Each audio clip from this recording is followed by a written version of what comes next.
Hello, everyone. Welcome to another installment of The Extraordinary Zone. I'm sitting here with my lovely new friend, Stephanie. Hi, everybody. And she is going to share her story. So, guys, we've seen a couple of The Extraordinary Zones we've done before, and they've been, a lot of messages and stories of encouragement to really encourage those who are watching or listening that whatever you are dreaming or feeling like you want to do, that it is possible. The people that you hear here will show you that yes, it's doable. They'll tell you about their pitfalls and things they struggled with, but ultimately how they got through that, so that you can see that and also be encouraged that you can do the same thing as well.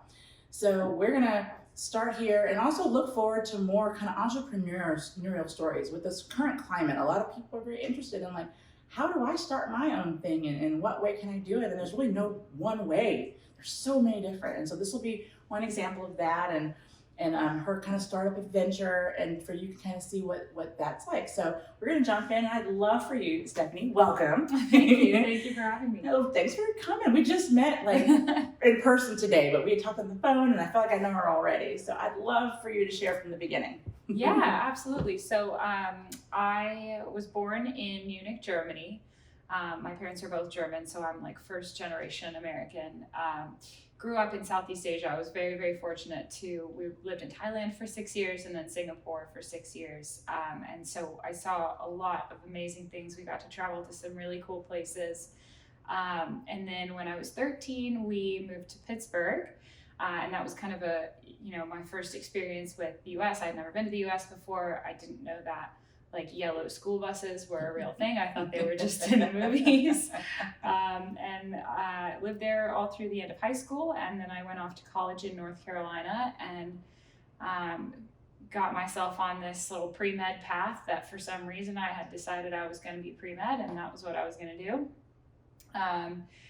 Graduated still kind of with the intention of applying to med school. I was going to take a year off and work in a family practice, or that's what I did while I was applying for med school. And then about a year later, after I graduated, I was accepted into med school. And the reason that I'm calling out this portion of the story is because of something you just mentioned when we were chatting earlier. I kind of had this moment where I was like, wait a minute, this isn't what I want to do. Like, I can't, I'm sure I can see myself happy at the end, but what the toll that it's going to take on me to get there, financially, emotionally, I have a lot of respect for people who can do that. And I just kind of realized that I'm not one of those people. I just got goosebumps. That's awesome. I was like, whoa. Yeah, it was really, and I'm so fortunate. My parents are wonderful. My dad was actually the one that kind of helped me come to that realization. He sat down with me and said, I can tell that you're not happy and you're kind of floating in this weird space, and I just want you to know whatever you feel you need to do, we'll support you. We're not, pushing you into any certain path, and if you want to try something new, now's the time to do it before you commit to 4 years and X amount of money. So the next day I actually got an email from the business school at Vanderbilt about their brand new Master of Marketing program. Wow. Yeah, the timing is like really perfect. Serendipitous. Yeah, and I was like, okay, my degree is in psychology, so if it's not going to be the kind of medical side of psychology, then maybe the business side of psychology could be interesting. So I came out here for an interview and to see the school, and my dad's job was already in Nashville, so he was commuting back and forth. Okay. So we kind of had the connection there. And from then, everything really just started rolling, and I moved here that summer and went through grad school and loved it, and I've never looked back. Wow. Yeah, it's been really cool. So that was kind of the first like big lesson for me at that point, was that it's okay to change your mind and change directions, and you don't have to stick with this thing, this plan that you visualized when you were 12 years old. Right. What do we know about the world when we're so young? It's so true, and you learn more about yourself too as you grow too. Like that big shift, and that's so important, because to be doing something your heart's not totally in, you're right, like 4 years of something very difficult. Yeah. If your heart's not in it, there are people where their heart is in it, like they love it, and that's exactly where they need to be. But if you're not in that, then when things do get hard, are you going to be able to hold on? Exactly. Or are you going to be able to do the job as well as the patients deserve for you to be doing it? Oh, such a good point. Yes. So after I graduated with my master's, I actually started working for a startup in the kind of health and wellness space. Cool. 'Cause you have that background. Yes, yeah. I mean, it helped a little bit. It wasn't entirely related, but it certainly helped a little bit. And I kind of I had had my eye on the events industry, experiential marketing, giving people an experience and creating memories for them is something that I'm really passionate about. But that's not really, funnily enough, with how big Nashville is in music and sports, that's not really a space that is very easy to get into in this town. That makes sense. So I started working for that startup. Unfortunately, saw kind of the bad side of how startups go. Yes. We've all heard horror stories.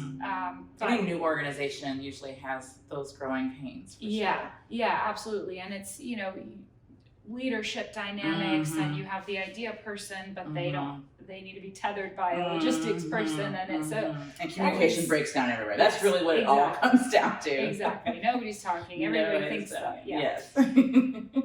So that was an important learning experience for me. My next role, I was there for I think only about 8 months, and my next role was at a PR agency. So I got to see a more traditional kind of PR side of things. I was doing a lot of digital marketing, so really kind of getting my feet wet into all the different areas of marketing, and to see what it was like working in the real world. Was there for a year and realized that social media burns me out, especially when I'm doing it for external clients that I don't really have the time to get really knowledgeable about your product or your service.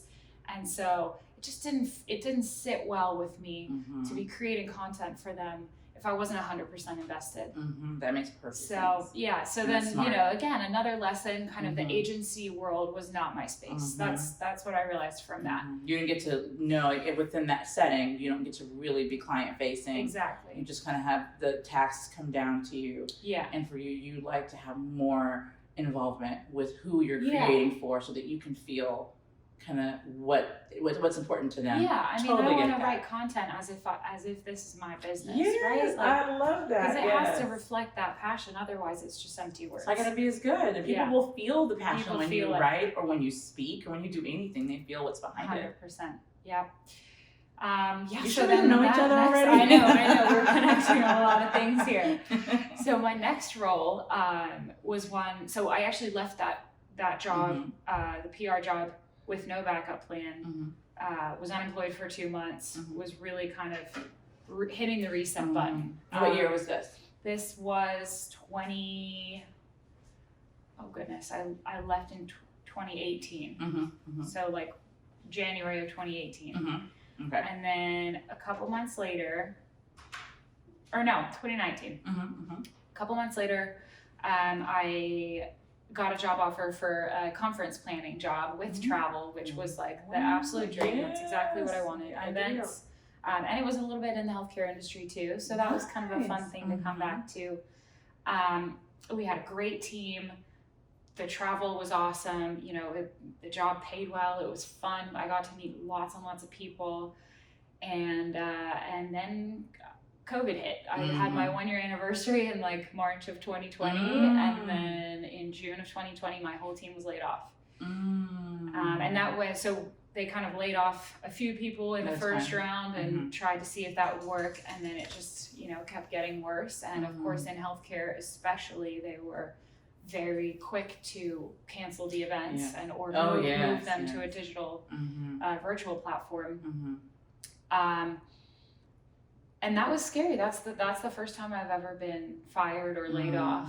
And I was like, are you kidding me? Like, I just had my 1-year anniversary. This is the millennial curse. Like, you know what I'm talking about? Where you have a job for a year, and then, everybody thinks millennials are so entitled that they move on after a year. No, I didn't. I was like, all I want is to just have a job for a long time. Right. Well, you were brave enough to not stay in a place that you weren't comfortable with or wanted to do your best to work at. So I think it's amazing that before that happened, you were getting in the groove, although it was very unplanned. Right. No, and it was great. It was that was a real kind of sense of stability, and it was nice to have. and then, of course it was all shaken up. And a couple weeks after I was laid off, I heard from acquaintance that I had met socially like 2 years ago, and we barely ever talked. Every now and then we'd see each other out, and it was always fine, but it was never a thought that crossed my mind to reach out to him. Right. And he is a short-term real estate property owner, and so he said, he had this idea to provide an additional service for his clients. Told me a little bit more about it. And this is where the idea for my current company, Trove Hospitality, was born. So I kind of took his little idea and ran with it and built it into this whole business plan. And it was really fun. He said, bring me a business pitch and we'll talk. And I spent about a week making this pitch. I priced everything. Mission, vision, values. It was a really fun project. Goosebumps again. And I could tell just when you're doing it, you're like, okay, I'm hitting the spire because this feels good. I'm enjoying it. I'm not dreading it. And I'm so passionate about it because I feel like on the one hand, it's, me being given the opportunity to prove what I can do. It's a completely blank slate. Oh, that is nice. So, just I can open it up and say, go. To whatever I want. That is a challenge that really drives me, and being challenged to show my full potential. And then, on the other hand, it's just a really cool idea. It's a really fun idea. And I built out this pitch, and he pretty much, after I presented it to him on the same day, was like, all right, let's sign the paperwork. Let's file for the LLC. And he's been incredibly supportive. It'll be a year in August since we launched the company. And it's been an incredible experience. I really can't describe it. It's certainly difficult. I can see it on your face. It's just... this, for example, this week, the last 6 days, I've been nonstop events, clients, going. And I'm exhausted, I'm not gonna lie. But you look so happy. I feel like I'm doing good work. It doesn't feel like all this work is just, just another day, I'm actually making really important progress. And it's been really great. And I think, the big thing about, and we chatted about this a little bit yesterday, losing my job and then having the opportunity to start this new thing really kickstarted me and made me think, holy cow, I was really getting complacent in my last role. It paid well. It was fairly easy work. I had a couple hours every day where I was just goofing off in the office. I got to travel. I loved what I was doing. The team was great, but it wasn't challenging me. And if I think about how long I probably would have stayed there with not a whole ton of growth potential, I was like, oh, what a shame, that I was in that place, and that how fortunate I am that COVID kicked me out of it. Right. It's woke you up, shook things up for you and everything. And I love that, looking at that positive in the midst of something that was very unforeseen and tragic for a lot of people. But that attitude, the willingness to say, you know what, this is unexpected, but what good can grow from it? Because then you can focus more on that than the difficulty of it, the good that comes from it. I think that's amazing. And I think this is going to be so relevant to so many people wherever they are in their kind of journey, whether they're still kind of in between jobs or they're not sure what they want to go back to, because a lot of stuff is starting to open back up, and a lot of jobs, there's a lot of short staff everywhere. So job opportunities are going to be probably very wide open for a lot of people. And not only that, there's a lot more digital options now, where places didn't have digital options, but they had to pivot because they couldn't do a lot of the interaction. So they had to come up with platforms that allowed them to serve people online. So there's a lot more positions now. They're going to be opened up for people who would love to be home for various reasons and everything. And so, or start their own thing and serve that. So just a whole other, like you're saying, just vast provision and things out there for new ideas and new concepts and stuff. And so one of the questions I want to ask is someone who's doing it, and you're saying you're feeling that success. So how is it, and I'm hearing you've got things going on, you've got clients, but as you're looking at it, and I can tell this is going somewhere, what is it that is showing that to you? Like, what are you experiencing in this that's saying that what I'm doing is growing and successful? Yeah. Okay, so I've got two really good examples that have been recent. Last week, one of the services we provide is decorating the Airbnbs before people arrive. So last week I had clients arriving and she had sent me all the decorations she had bought. It was her sister's bachelorette party. Mm-hmm. It was a total surprise. The sister didn't know anything, and I had planned the whole trip for them. Wow. Chock full of amazing activities. And I decorated the house and everything, and when they arrived, she texted me and said, "Oh my gosh, my sister cried. It was so beautiful." I know. And then I went back the next day because they had a rooftop picnic, and I was kind of overseeing the girls who were setting it up. And they all got back, and I was, still putting the finishing touches on, and they came upstairs, and the bride started crying again, and she was just like, "This is so beautiful and such a lovely surprise." And that made everything worth it for me, like seeing the smiles on people's faces and knowing that they've paid me for my services, but knowing that they really, really appreciate it. You mentioned that earlier, giving value for what they're paying for. I think that's huge. Yeah. And you get to see that they're feeling good about what they're spending, and they feel like they're getting probably more than what they're paying for, which I think is like the optimal, right? I want you to feel like they're getting like a really good deal. Exactly. And if there's a way for me to make that happen, like, I'm only going to charge as much as like helps me make the business successful. Right. Any more than that, which might make you feel like you're, it's too expensive, or you're sitting there thinking, did we really need to, spend all that money on that? Like, I don't ever want there to be a doubt that this was worth it. That is such a good idea. And I feel like things have a way of scaling, right? Yes. As you're building your reputation and clients, and these are kind of more of the one and done clients, right? Unless they have referrals or other events and things like that, but the event, itself. And so I think it's amazing to build that up and then see organically what they call you back for, where it is more of a repeat situation, where there is more involved, where there is more, where everybody, like I said, the win-win that you get whenever you're able to scale your business and provide more, and everybody wins. Yeah. It's wonderful. And that actually brings me to the second example, which is this app for bachelorette parties that is across the country. They have thousands and thousands of people traveling for bachelorette parties to cities all over the country every month, and they reached out to me and asked if I could put together some packages and be officially listed within their app. So that's been I got you on that one. You. Wow. Yeah. That's going to put you in front of so many people. And Nashville's like a huge bachelorette hotspot and party hotspot. Yeah. That's awesome. So that's been kind of this week's project. We had a big photo shoot for it yesterday to photograph all the offerings. But they got my name from a guy that I had reached out to who also owns some short-term properties, some Airbnbs. They had been in town meeting with people in person. And this guy who, his clients have only booked, maybe like 2 or 3 of his clients who've ever booked with me in the 6-8 months we've been working together. But he still had me like top enough of mind that he felt that was a good thing to share with them, and he said, "You got to reach out to Stephanie. Here's what her company does." And I got the email from them, and I was looking through their pitch deck of how many customers they have, and I was like, why are they reaching out to me? Like, this is so small. But it turns out that I have exactly the capabilities on the ground here that they don't have for a team based in like New York, I think. Really? With groceries and decorating and all those little things where I can go in advance and make it happen.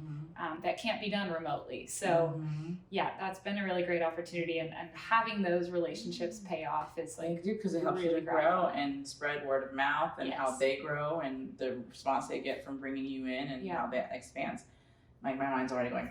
I'm really excited for when these go live. I'm probably going to have to hire some help pretty soon. That's a good thing. That means you're growing before the year's even out. Yes. You've expanded. Yeah. That's awesome. Yeah. Definitely write this. It's a great case study, for people, and having that like in your materials, or whenever you're talking to people or you're going and speaking in front of people, saying, what do we do? And so it'll come to my next question, was getting started. Yeah. So, there's different ways, and for you, is having a business pitch that you're excited about building. I think that's something I've never thought about, but it is so true. That when you think about putting together a business pitch, that you're not like, Yeah, it's not homework. Exactly. It shouldn't be a homework assignment. So what was exciting for you about that? We can just dig into the little Yeah, bit. absolutely. So one of the classes that I took in my master's program was developing the marketing plan. Mm-hmm. And that has been, I mean, of course, I've used little bits of everything, but that has been the one consistent one that I've used numerous times throughout my career, where my copy of our guideline for creating a marketing plan is like torn and frayed and whatever on the edges because I refer to it so much. And so using that in the real world to create my own thing was so it was so cool to see it kind of come full circle, you know. And I mean, in school we were like creating a fake marketing plan for a coffee company or whatever, and it was like, okay, well, you know, who are the customers, why do we care about them, all this stuff. And having that framework really, really helped me to think about the little things. And then, I mean, I'm always a big ideas person. Like my ideas are always rolling. So I was like, all right, I'm gonna design the logo, and then I'm gonna I thought about that. I was so proud of myself for creating the name. I really thought hard about it. The colors. I mean, I came up with everything pretty much. And that's so awesome. Like very homegrown, which makes it really personal. Yes. So the name. So what's the name of the business? So the name of the business is Trove Hospitality. And how do you spell that? Trove, like a treasure trove. So that's basically I was gonna ask. That's it. Like and our kind of tagline is discover the local treasures of your next destination. Nice. I love that. I know. Okay. So how can people find you? So people can find us at www.trovehospitality.com is our website, and then all of our social media is just at Trove Hospitality. So Facebook, Instagram. I recently created a TikTok because I'm trying to keep up. Yes, I know. I just did my first TikTok the other day too. I was like, y'all be gentle. Yeah, for real. This is gonna take me a minute. Like that was my hashtag y'all be gentle. I had to break up with Facebook, so we're trying this out TikTok. Yeah. That's great. So you know where to find Trove, and also I don't know if you're able to tell them, but what about this this place where you're going to be partnering with them and they're going to list your offerings, the bachelor? Yeah, absolutely. parties. So the app is called Batch. I think their Instagram is the Batch Party. It's just BACH, like Bachelorette. And they are in numerous different cities. There's the Scottsdale, Nashville, I think Chicago, maybe Charleston, South Carolina. So, you know, all the Austin, I think too, is a big Bachelorette destination right now. So yeah, I mean, if anybody has a bachelorette party that they're planning, you can either reach out to me directly through on my emails on our website, or do it through the app. It's a bit of a different experience. So our itineraries are completely customized. You get to work one-on-one with me, or hopefully, you know, whoever I hire in the next couple months. Nice. And with the app, you know, it's just a little bit more automated. And of course, my services are specifically to Nashville. For now. I was going to say, if you have questions, go ahead and call her anyway, because you never know what she can do for you in your area that you're trying to go to. So I would still recommend reaching out and seeing what she can do or where direction she can point you in as she is experienced, and she knows how it works. And she's in one of the highest places for bachelorette parties, right? Oh yeah. Yeah, so, you know, she's definitely with it and knows what to expect. So I would even reach out for consult at the very minimum. So yeah, I mean, if you're planning a bachelorette party somewhere else, you know, and you have no idea what your budget should be or anything like that, I've done a few of them now, so I kind of know the ropes a little bit, and I'm always happy to consult on that stuff. And it's cool for me to see too where the demand is, and maybe think about what my next Trove destination might be. We're gonna have to talk about that because I was thinking about this before. I was like, I have an idea to tell you about. Okay. So we'll get to that too later. But the other thing I wanted to ask you is when you think about kind of putting the pieces together, and you mentioned this book, is that a book that you would recommend? You know, people looking at marketing plans. It's I can't even remember who it's by, but it's called Developing the Marketing Plan. It's a thin little book. It's very, you know, no fluffy language or anything. It just takes you step by step through every part of the marketing plan. That really helped guide me. I'm fortunate to have a business partner who has an accountant who knows all the legal stuff and all the financial stuff that I, you know, have no idea about. So I had a lot of help with filing the LLC and Laying that figuring groundwork. out all that stuff. I would definitely recommend having somebody help you at least look over that. That's very good. Yeah, to lay your right foundation and be ready with that. And the Yeah. good news is people kind of will hear that and think, oh my goodness, it's going to be like some huge cost. The cool thing is there are people who will contract out. So you don't have to be people that have to be on staff. It could be people that you can consult to find out what are you looking at and when is it needed and what are their rates. And then check around. These are people that you can bring in and out as needed, and people that you feel comfortable with that are along the lines of your style. So with nowadays, with all kinds of resources out there, you can find someone that's a great fit. So don't let that scare you or startle you away from looking deeper. You would be so surprised at how easy a lot of this stuff really can be. So that's amazing. And I'll get the name of the book. So when you check this out on the website, I'll have a link to the book so you can find it, as well as a link to her page so you can get in touch with her as well. Well, thank you so much for coming and sharing this. We're going to probably have her come back as we do more startup. I would love to. Yes, adventure startup. I'm going to call it that, the adventure startup. Yes. And have people just share, how to do it. Because sometimes you can hear the stories, but when you can get practical steps like this, and here are some pitfalls, and here are some things to look out for, and here's a community you can connect with if you have questions. Yeah. Just as needed. I think that'd be super helpful. So be looking out for that. We're also trying to put an event together. It's still kind of coming together. There's a form online you guys can check out. We kind of want to do a customizable event based on what you want to know and what would be helpful to you. So if you're going to check that out, there are links on the page for this form as well. Thanks so much for joining us at the Extraordinary Zone on Opting Out, Opt Out, woohoo. And we will see you again next time, friends. Goodbye.